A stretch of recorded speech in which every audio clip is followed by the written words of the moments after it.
We are talking about connective tissue. We last left off talking about high blood pressure, hypertension.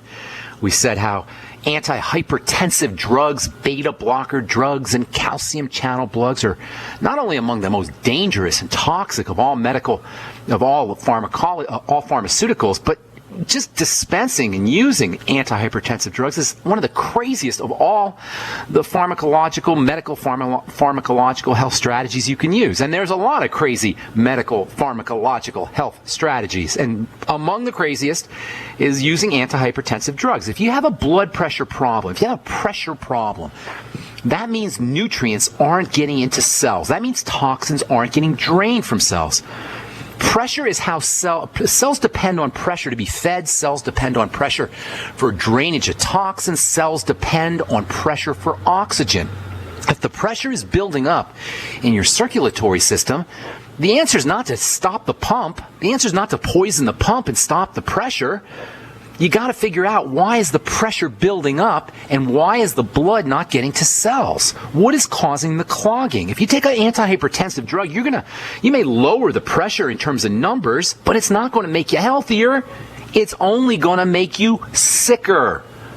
And I'm not even talking about side effects here. Leave alone the side effects. Just the side effects on these antihypertensive drugs are hideous enough. Go read the package insert on your beta blocker drug, on your metoprolol, or on your Inderal, your propranolol, whatever it is you're taking. Read the package insert on your calcium channel blocker. But aside from the fact that you're going to have to deal with side effects with these drugs, when you take a drug that stops your heart, that's what these things do. Yes, literally. That doesn't stop it completely, obviously, but it stops it enough.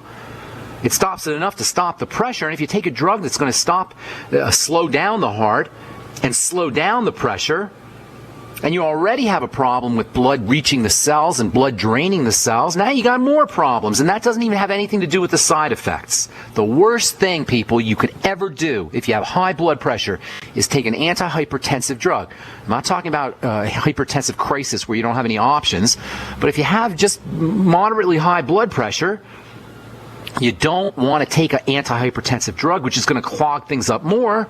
It's just going to cause less drainage of toxins, cause less oxygen to cells, less food to cells.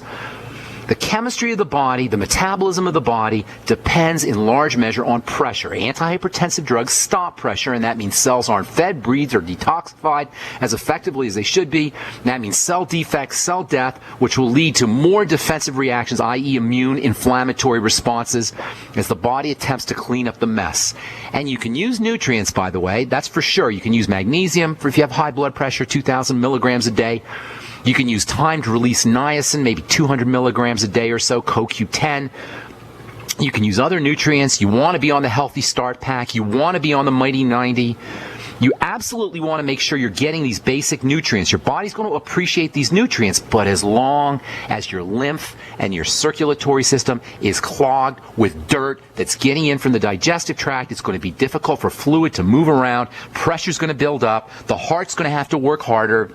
And that's going to add more burden to the body, and it's going to cause a big, big mess. Connective tissue breakdown and hypertension, by the way, go hand in hand. We've been talking about how connective tissue breaks down. Well, connective tissue breakdown is part of the high blood pressure problem. Your lymphatic system and your circulatory system are in large measure connective tissue. And this connective tissue issue with blood pressure is especially relevant for the lungs. The heart pumps blood into the lungs. That's the first place that the heart pumps blood into.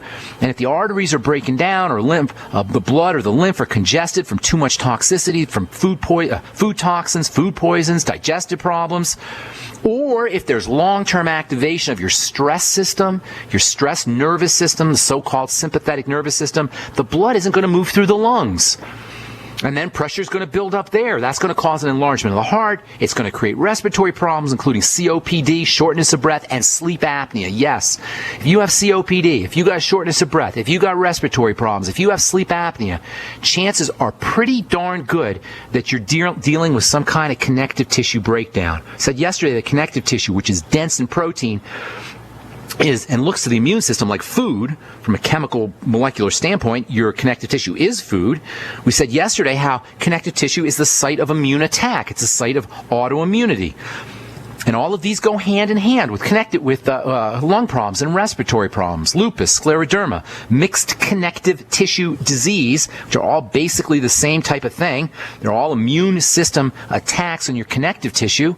They go hand in hand with respiratory problems.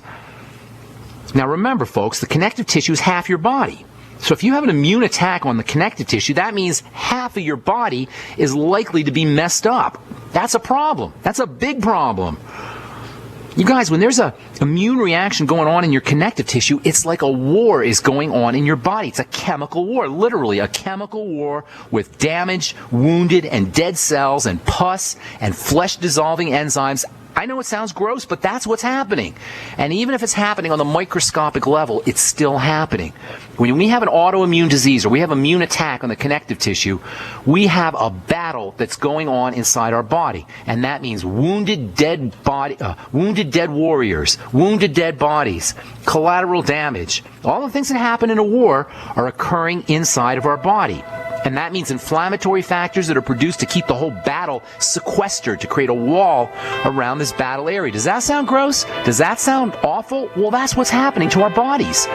Can you picture connective tissue autoimmunity from a microscopic perspective? Put it in your mind's eye. It's one of the ugliest, most horrific biochemical sites you could ever imagine. Hang tight. I'll finish this up when we come back from our break. I'm Pharmacist Ben. You're listening to The Bright Side. We'll be back right after this.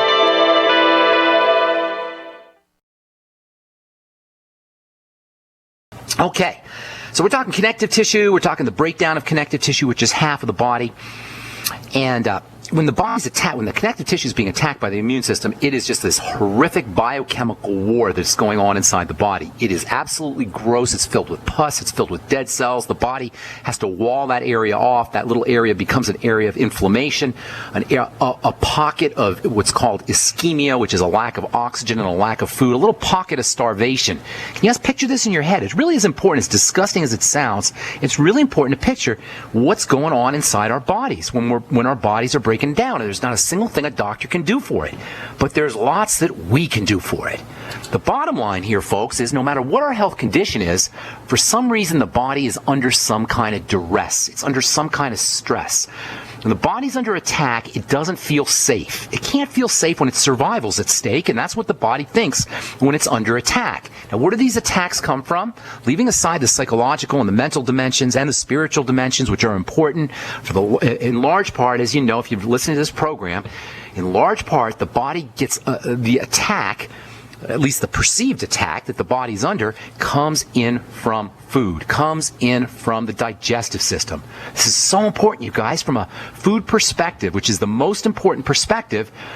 The most important thing we can do to keep our connective tissue healthy, to keep the matrix, the connective tissue, muscle tissue matrix strong and powerful, the single most important thing we can do, and I'm talking if you have COPD, I'm talking if you have autoimmune disease, I'm talking if you have accelerated aging, I'm talking if you have osteoporosis, I'm talking if you have pretty much any degenerative disease, the single most important thing you could do to reduce the stress and the duress on the body from a physical perspective is to, the two most important things to do is to make sure you're oxygenating and make sure you're controlling foods, especially staying away from pro-inflammatory foods that spark or somehow initiate a defensive response. That means sugar, that means restaurant foods, that means processed foods, and that means anything that you have a hard time digesting. If you have food allergies or food intolerances, that's going to compromise the integrity of the muscle connective tissue complex fast. If you have leaky gut and the blood is being assaulted with immune system triggers and chemicals that it doesn't know what to do with, eventually those poisons are going to get deposited in the connective tissue, muscle tissue complex, and that deposition of toxins is going to cause breakdown and it's going to cause pain. This is where this kind of generalized achiness comes from. Generalized ache and pains. Doctors will call it fibromyalgia. Fibromyalgia means muscle pain. That's all it means. Pain in the muscle fibers. And nothing will initiate or cause fibromyalgia more quickly than the deposition of poisons and toxins that are coming in from the digestive tract. Fibromyalgia is nothing more than a Latin term that means painful muscle fibers, and it's a precursor of a marker of an accelerated breakdown of connective tissue and muscle tissue and accelerated aging. There's also the estrogen component to muscle and connective tissue toxicity. Fibromyalgia is basically a female disease, and the same, by the way, is true about autoimmunity. Way more women are dealing with autoimmune diseases, and way more women deal with fibromyalgia than men, and this is where estrogen comes in. If you're a regular listener of this program, you know that estrogen's relationship to disease, you won't be surprised by this connection between estrogen and the disease, the degenerative disease process. But if you're not a regular listener, if you just stumbled onto this program accidentally, or you're listening to this on YouTube, you may not know. You may think that estrogen is just a female hormone. Well, let me be very clear here. Estrogen is much more than a female hormone. Estrogen is dangerous stuff. And it's not, it's not an important hormone. Obviously it is. It's used by the body, however, in the most infinitesimal amounts. And the different types of estrogen are tightly regulated and tightly controlled. So you got to be able to control estrogen. That means controlling the stress response and making sure that you're metabolizing fats. Fat metabolism is so important when it comes to this deposition of poisons. Fats are very hard to process by the body anyway, under ideal conditions. But if you had a gallbladder taken out, you got liver problems, and 30% of Americans are dealing with non-alcoholic fatty liver disease. You got to focus on fats and fat absorption. That means the ultimate enzymes after meals. That means using apple cider vinegar after meals. That means getting on the Biolumin Nightly Essence. The Biolumin Nightly Essence probiotics are not only have probiotics, not only have good bacteria for helping you process fats. It's one of the major benefits of good bacteria is they help you make fats and they help you process fats. Not only that, but the Biolumin Nightly Essence will also give you enzymes. Enzymes for cleaning up the blood. Enzymes for cleaning up cloggy, sticky blood.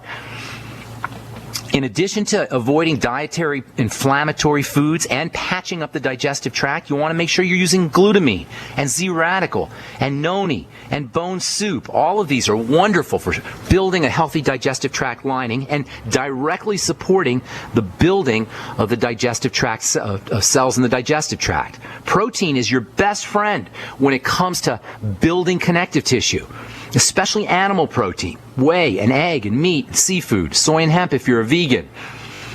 You're not going to get the same benefits from soy and hemp, however. You can do it, as I said before. If you're a vegan, you can do it. You can get the amino acids for building connective tissue and muscle tissue, but it's going to be much harder, and you got to be much more vigilant. You got to be much more careful if you're a vegetarian or a vegan that you're getting the amino acids for building the connective tissue and muscle tissue matrix. So you're going to stay away from inflammatory foods. You got to patch up the digestive tract. You got to use protein. You want to use coating and soothing substances like aloe and noni and the Z-radical. The Z-radical in particular is amazing. And don't forget vitamin C, which is like a switch that turns on the production of connective tissue. Zinc and vitamin A are also important. And we're talking here, folks, all connective tissue and muscle tissue building. We're talking building bone. We're talking building healthy, strong blood vessels. We're talking building healthy, strong lymphatic vessels. We're talking fighting wrinkles. We're talking improving heart health, as well as obviously improving the connective tissue in muscles, in tendons, in ligaments, in cartilage, and in vertebrae. If you're dealing with a health condition that affects any one of these connective tissue symptoms and you go to the doctor, more than likely you're going to end up with pain pills or anti-inflammatory pills, or even worse, some kind of deadly poison like a beta blocker, a calcium channel blocker, or worst of all, Fosamax, so-called bisphosphonate drugs that shut down the body's ability to heal and remodel itself. If you're older, you might end up with an artificial knee or an artificial hip. You know how much money is made in artificial knees and artificial hips? They crank them out like in factory style. They have big hospital settings that are hospital setups that are designed just to replace knees and just to replace hips. They're usually owned by some corporation or one or two doctors, and they make $50,000 on a patient, and they've got 100 patients a month moving to 100 patients every couple of weeks moving in and out through these factories to replace knees, to replace hips. It's going to be a rare doctor who's going to focus on why bones and joints and muscles are breaking down. It's going to be a rare doctor who focuses on why connective tissue and muscle tissue are breaking down. It's going to be a rare doctor who suggests that you get on the Healthy Start Pack, or you get enough of the raw materials and you're absorbing those raw materials that are required for building connective tissue and muscle tissue. All right, I'm Pharmacist Ben. Got so much more to say, and we'll take your phone calls when we come back from our break. I'm Pharmacist Ben. You're listening to The Bright Side. We'll be back right after this.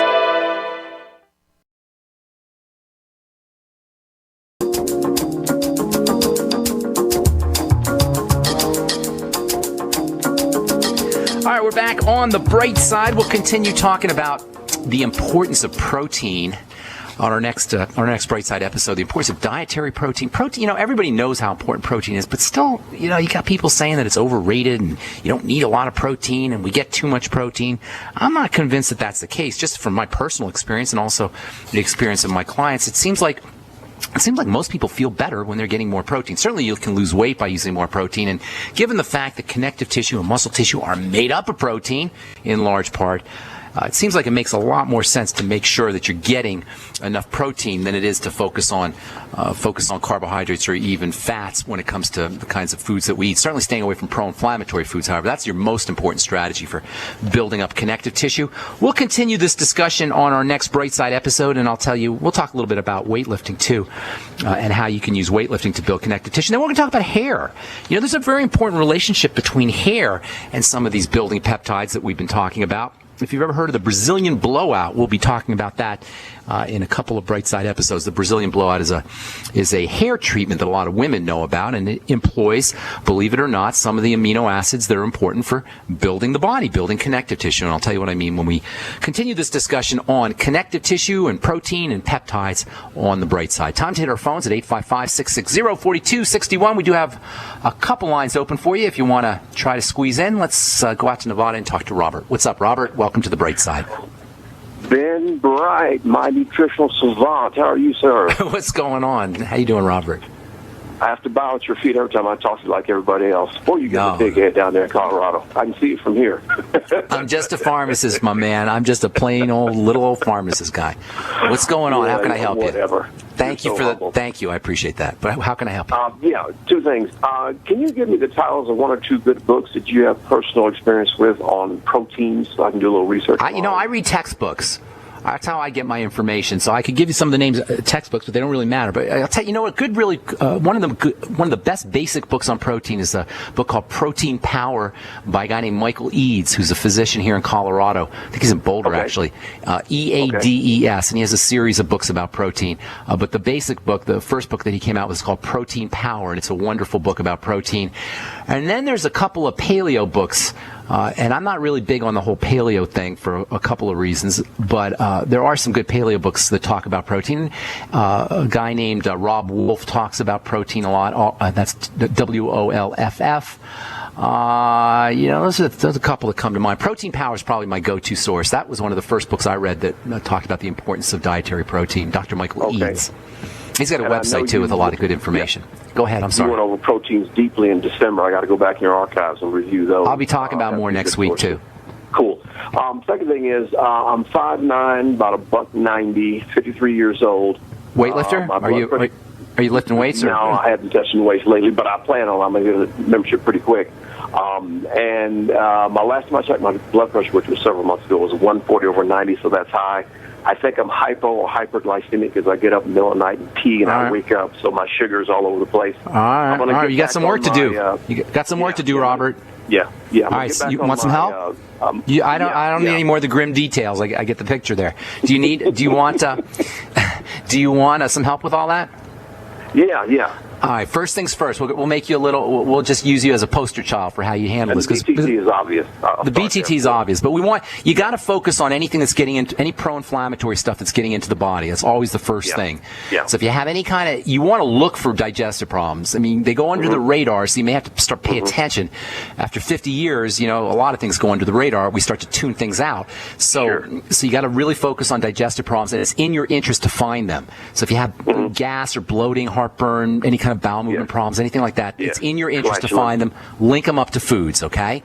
That's number one. Secondly, make sure that you're staying away from anything that spikes your blood sugar. That's the second most. Next to controlling digestive, or stabilizing the digestive system, controlling blood sugar is the most important thing to do. That means more protein. Down on coffee so I can get out. Well, hang on. Hang on, though, Robert. Coffee's not the end of the world. There's a lot more important things to focus on than the coffee, especially sugar.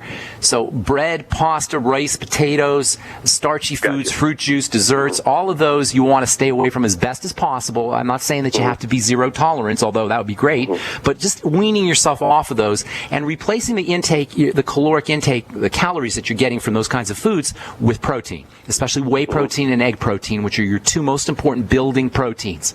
Meat protein's okay if you can, make sure that the meat's organic and hormone-free and all that, but really whey and egg should be the core of your protein intake, and then seafood as well. But you got these days, unfortunately, of course, you got to be careful with seafood. So whey and egg, seafood, and meat. Those should be the core of your where you're getting your protein from, and then making sure you get fats too, especially essential fatty acid fats. Ultimate EFAs, I'd be doing 9 or so of those a day. And then the third important point on our triangle, because that's what we're really working with here, is the adrenal glands. And the blood sugar thing is going to help stabilize the adrenal glands, but making sure you're getting enough minerals and salt is also important. This is where the Healthy Start Pack comes in. This is where all the plant-derived minerals come in, and this is also where Celtic sea salt can play a very important role, and Himalayan salt, where you put a teaspoon of Celtic sea salt in water, especially if you're craving salt. If you find yourself craving salt, that's a real indicator that your adrenal glands are stressed. And if the adrenal glands are stressed out, you're not going to be building. So you got three places to work, physically anyway. Food, staying away from pro-inflammatory food, stabilizing the blood sugar by using more protein, and essential fatty acids, the ultimate EFAs. It wouldn't hurt you to get on the sweeties in addition to the other stuff in the Healthy Start Pack. Yeah, sweeties. And then also the Beyond Tangerine and Celtic sea salt and Himalayan salt. And make sure you're doing your deep breathing techniques. Make sure you're practicing what I call hot tub therapy, which is where you relax, where you activate the parasympathetic nervous system, the relaxation nervous system, and I call it hot tub therapy, but you don't need a hot tub. Hot water is great, deep breathing is great, laying on the couch and relaxing is great. How cool is it, folks? And Robert, how cool is it that our body does its best work when we're laying down on the couch or when we're sinking in a hot tub? If you make this sound, listen to this sound. I'm going to make it right now. Listen to this sound. If you make that sound, you've activated the parasympathetic nervous system. Anything you could do to make that sound, and you can use your imagination of all the things you could do to make that sound like this. Just like that. Okay? If you go like this, like that, you've activated the sympathetic nervous system. And by the way, you need a little sympathetic activity. You need a little stress in your life, because that's really what gets the impetus. That's really what initiates the growth, but the growth actually occurs when you're going, like that. And even just saying that, even just making that sound, will activate the relaxation nervous system. Thanks so much for your call and your kind words, Robert. I appreciate it. Thanks, bud. All right, buddy. Be good. Have a beautiful day.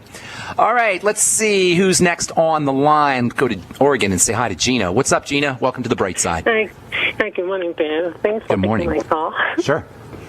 And I just have one quick question for you. Sure. Can you help on the ingredients label for like skincare product and over-counter drugs, stuff like that? There's two items in there.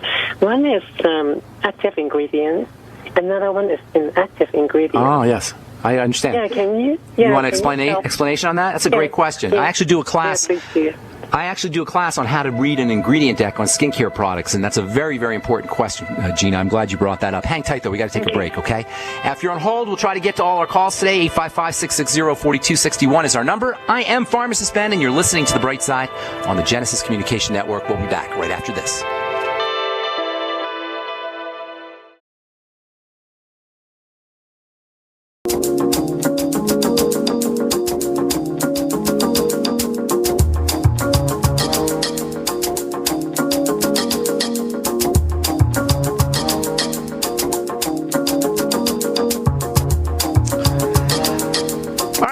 On the bright side, hey, Gina in Oregon. We're talking to Gina about ingredient decks. Gina, I'm going to go real fast because I got a bunch of folks on the line. I wanted to try to get everybody in. Okay. So that's a very good question about the ingredient decks. First of all, everybody should be reading ingredient decks. Thanks. Good point, Gina. And I'm glad to see that you're an ingredient deck deck reader. It shows that you're a smart consumer. We all need to be reading these ingredient decks.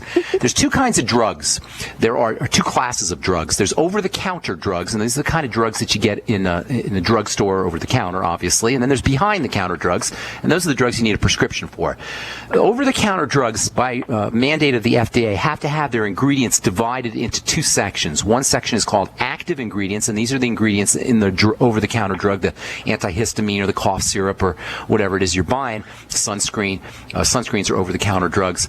The active ingredient will tell you what is actually the medicine in the product. The inactive ingredients will tell you what are the so-called excipients or the vehicles or the carriers or the non-active ingredients. And this is how you can tell whether something is being regulated by the FDA as a drug. You look on the back, and if you see it has two types of ingredients, active ingredients and inactive ingredients, then you know that is a substance that is regulated as a drug, and it is being licensed and watched over by the FDA, the Food and Drug Administration. So look on the back. If you see active ingredient, inactive ingredients, you know you got yourself an over-the-counter drug. The inactive ingredients are not necessarily inactive. They just don't do the medicinal thing that the product is supposed to do, but you can still have inactive ingredients that are doing something, and that just because they're called inactive doesn't mean they're inert. It doesn't mean they don't do anything at all. It just means they don't have any medicinal value in terms of what that product is supposed to do. But you still got to pay attention, in my opinion, to inactive ingredients, especially preservatives like the parabens, which are considered to be inactive ingredients. The active ingredient, when you see, first of all, if you see a division between active and inactive, you know you got a drug. The active ingredient will tell you what the medicinal compound is, and the inactive ingredient will tell you what the vehicle or the carrier or the excipient ingredients are. Does that help you, Gina? Yeah, and can I have one more question pretty quick? Sure, so let's say if I see the compound, in the under the inactive ingredients, like for example, glycolic acid, does it mean it's not going to be effective for? No. It just means it's not part of the medicinal value. It doesn't contribute to the medicinal value of the product. If it's in there in the inactive, it can still do something, but it's not going to do something in terms of what the product is supposed to do. It may have another type of effect. Glycolic acid typically, however, isn't going to be found in a drug product, I don't think. Or did you see it in a drug product, an over-the-counter drug? No, not the drug, but some skincare product I'm looking at. So that's why I want to ask. Skincare products are not the only skincare products that will have inactive active division on the ingredient deck are things like hemorrhoid products, maybe eczema or itch products, burn products, acne products, sunscreens. Other than that, you're not cosmetic products for wrinkles and that kind of thing. You're not going to find that division of inactive and active. I got to move on, Gina. Okay. I got to move on. Thanks so much for your call. Appreciate it. I hate leaving you guys on hold, so I'm going to try to get to everybody here today.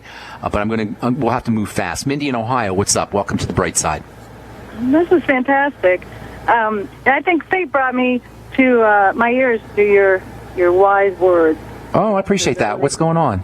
Absolutely. Well, you know what? I've actually been living like the lifestyle you're talking about for like 25, nice. 28 years. You know what I mean? Yeah, it just starts slow, and then, as I learn more and everything, then you're fantastic. The bone soup, I've been doing that for years, but I didn't know to put the apple cider vinegar in it. Nice, good. I'm glad I helped you on that. It helps dissolve the cartilage. Right, yep. I've been just started listening to archiving you, and I'll make it quick. But what's going on, I think, like what you said, Robert, earlier, I think I've got the enough protein, and the blood sugar I'm not quite sure about, but a couple months ago, I just started getting vomiting, nausea. Okay. And I know that my diet I have to watch, because I can't say I didn't cheat. I don't cheat and have pizza or something, Do you have nausea after? Do you get nauseous after pretty much anything you eat, kind of thing, or mostly every morning? Now the thing is, since I've been listening to you the last month or something, and I've had every test possible. What am I going to do? I did it, but I'm not going to do it anymore. But they can't find anything. And the thing is, I'm on lockdown now. I'm doing what you're telling me. I'm actually on my way I should have stopped in the parking lot to listen because I'm on the way to get I know I think the EFAs I need and the adrenal glands. I think that's my problems in there because I'm 46. Give me a question, Mindy. Put a question mark at the end of the statement so I can help you out. Okay. What am I missing or lacking? Or I have too much. I'm hyper all the time. You're hyper all the time?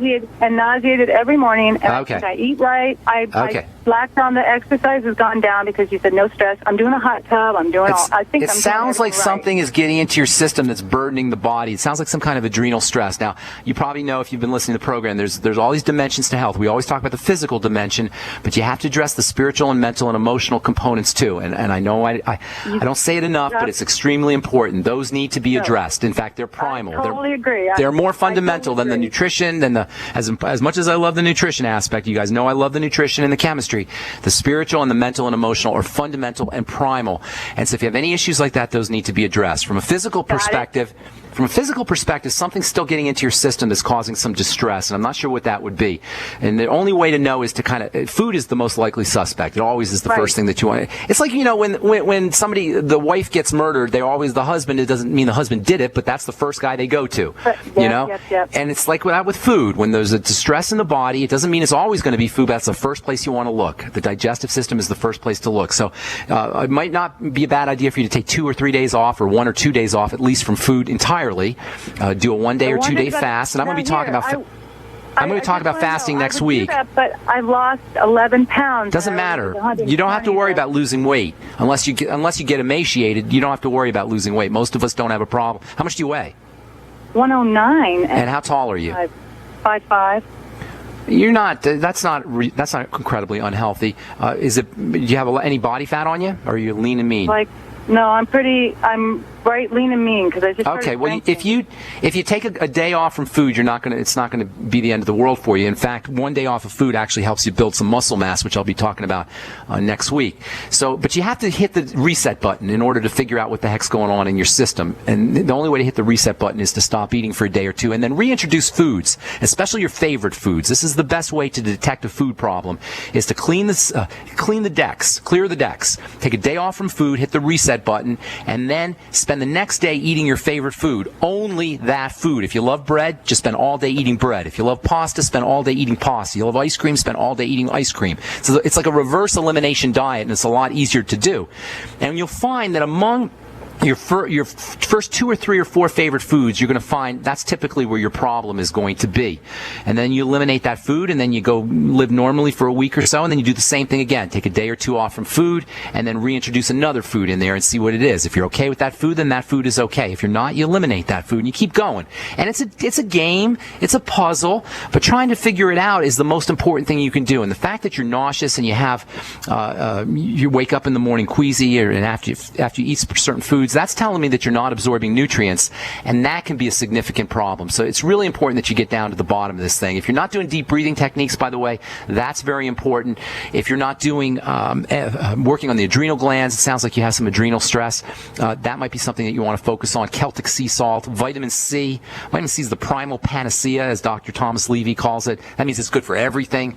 Maybe a gram or two twice a day, so you're up to 4 grams or so a day of vitamin C. Of course, the Beyond Tangy Tangerine is a must-have. It's just a must-have for everybody, but especially if you're dealing with some kind of physical stress, some kind of physiologic stress. The nausea is a little bit troubling. It tells me that there's something going on in the digestive tract, and that would be something that you want to focus on. I got to move on, Mindy. I apologize. I want to see if I can squeeze a couple more calls in. Jim in Michigan, what's going on? How you doing? Hey, Ben. How you doing? I'm doing good. I've got about a minute, man. I've got to go fast, or maybe we can call back up. Real quickly, at 16, I had an injury. I had my meniscus and the supporting cartilage removed. I'm 65 now, having problems with my knee. Can I build that meniscus? Heck yes. Is it possible? Oh, well, if it's torn, I can't say on the phone because I don't know how bad the damage is, but just generally building connective tissue, as we've been talking about, there's a lot of things you could do. Most importantly, you got to stay away from any kind of foods that cause inflammation or activate your defenses, your immune system. That means, of course, as I said earlier, sugar, restaurant food, processed food, boxed food. If there's a commercial for it, it's probably a food you want to stay away from. And then finding foods that are specifically causing you distress, eliminating those foods, bowel movement problems, gas, bloating. All these are signs that you're having problems with a specific type of food, and those you need to stay away from. And then building up the connective tissue using nutritional supplements. Protein is the key player, but so is vitamin C, so is the glucogel, the longevity glucogel caps. That has the amino acids for building connective tissue, as well as the gelatin. Essential fatty acids are important. You probably want to get on the Healthy Start Pack, and certainly the Beyond Tangy Tangerine can be a lot of help as well. And I'm sorry that we went so fast, Jim. There's so much more I wanted to tell you, but if you can call back on Monday and tell the call screener and we left you on hold, we'll get you first up. And if we left you on hold, I apologize to you as well. I'm Pharmacist Ben. Thanks so much for listening, folks. Have a wonderful, awesome, beautiful day. We'll talk to y'all later. Bye for now.